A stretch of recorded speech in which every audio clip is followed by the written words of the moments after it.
Halo semuanya, perkenalkan saya Rifka Hani, mahasiswa Kesehatan Masyarakat Universitas Jenderal Ahmad Yani. Dalam kesempatan ini saya akan membahas tentang bahaya gangguan kesehatan mental atau mood disorder atau yang biasa kita dengar yaitu dengan istilah depresi. Depresi sering menjadi bahan bercandaan kita.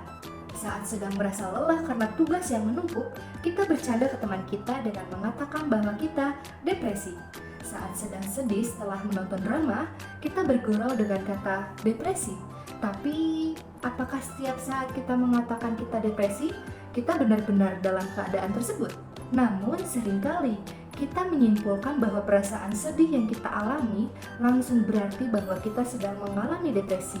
Contohnya, kalian sedang dalam pertandingan basket dan kalah, kalian pun akan merasa sedih.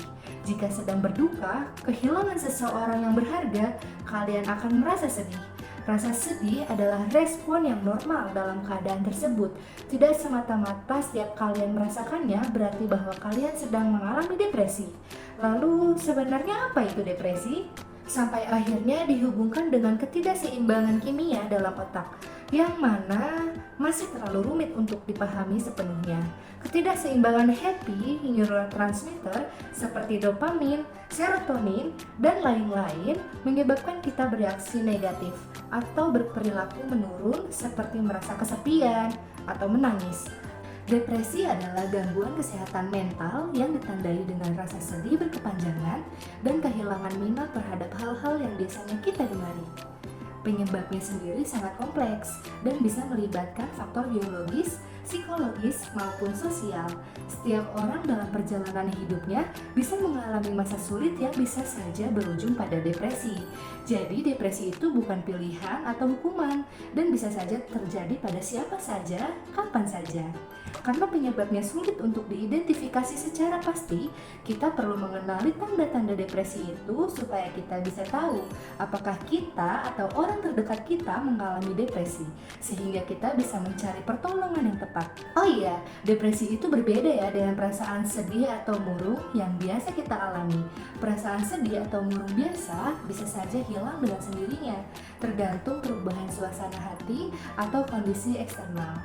Sementara depresi adalah kondisi medis yang bisa terus-menerus kita rasakan selama tidak ditangani, sama seperti sakit gigi. Gejala depresi juga bermacam-macam, mulai dari yang sifatnya internal seperti rasa sedih, hilang energi, kehilangan minat akan hal-hal yang biasanya kita gemari, hilang nafsu makan, sulit berkonsentrasi, perasaan tidak berguna dan bersalah, perasaan cemas, gangguan pola tidur, munculnya pikiran untuk menyakiti diri sendiri, atau bahkan melakukan bunuh diri, sampai dengan yang bersifat eksternal seperti marah-marah, mudah tersinggung, bersifat agresif, melakukan hal-hal yang beresiko, sering mengeluh sakit fisik tanpa ditemukan penyebabnya, sering konflik dengan orang lain. Kalau kamu memiliki minimal 5 perasaan-perasaan negatif tersebut dan kondisinya berlangsung hingga lebih dari 2 minggu, maka kamu mungkin mengalami depresi.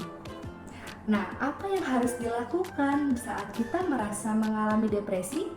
Pertama-tama, kamu perlu ngobrolin perasaan tersebut dengan orang yang bisa kamu percaya. Kamu juga bisa mencari bantuan profesional, misalnya tenaga kesehatan atau dokter atau psikologis dan psikiater, untuk memastikan secara medis bahwa kamu sedang mengalami depresi. Jika kamu mulai merasakan emosi-emosi negatif, kamu bisa mencoba menghindari terjadinya depresi dengan menjaga hubungan yang baik dengan keluarga, teman, atau orang-orang di sekitarmu dengan cara curhat atau berbagi cerita dengan mereka.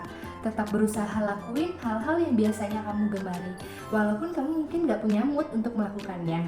Ibadah atau aktivitas yang bersifat religius juga bisa membantu menenangkan diri dan meredakan perasaan-perasaan negatif. Biasanya juga untuk tetap makan dan tidur secara teratur walaupun sulit. Olahraga secara teratur walau cuma olahraga ringan bisa membantu perasaan kamu menjadi lebih baik dan membantu meningkatkan nafsu makan dan kualitas tidurmu.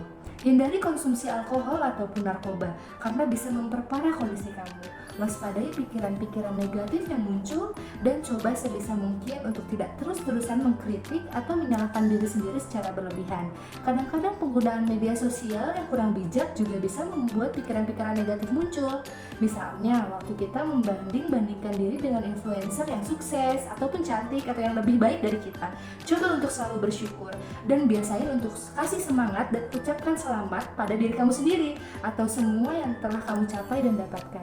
Nah, kemudian bagaimana kalau misalkan ada orang dalam lingkaran terdekat kita yang kelihatannya mengalami depresi, misalnya teman atau anggota keluarga kita sendiri? Pertama, kita harus siap untuk pendengar yang baik bagi mereka. Nah, jangan perlakukan mereka secara berbeda. Dengerin curhatan mereka dan jangan sekali-kali menghakimi atau pelehin perasaan mereka.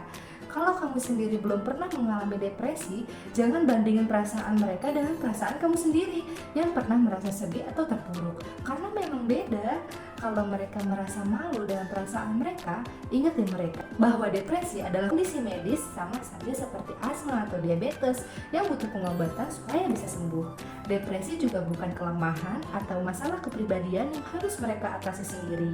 Akan lebih baik kalau kamu bisa mendorong dan membantu mereka untuk mencari pertolongan secara profesional. Misalnya membantu mencarikan nomor kontak tenaga kesehatan. Jadi kalau misalkan kita atau orang terdekat kita mengalami emosi negatif atau gejala-gejala yang tadi disebutkan selama 2 minggu atau lebih, segera cari pertolongan untuk memastikan apakah kita mengalami depresi. Jangan mendiagnosa sendiri ya. Penderita depresi yang segera mendapatkan pertolongan akan mampu mengelola depresinya dengan baik, sehingga saat sembuh nanti dia akan memiliki empati saat harus membimbing atau menolong orang lain yang terkena depresi juga. Dengan begitu, stigma terhadap depresi juga akan berubah sehingga orang yang mengalami depresi tidak ragu lagi untuk mencari pertolongan terbaik supaya bisa sembuh.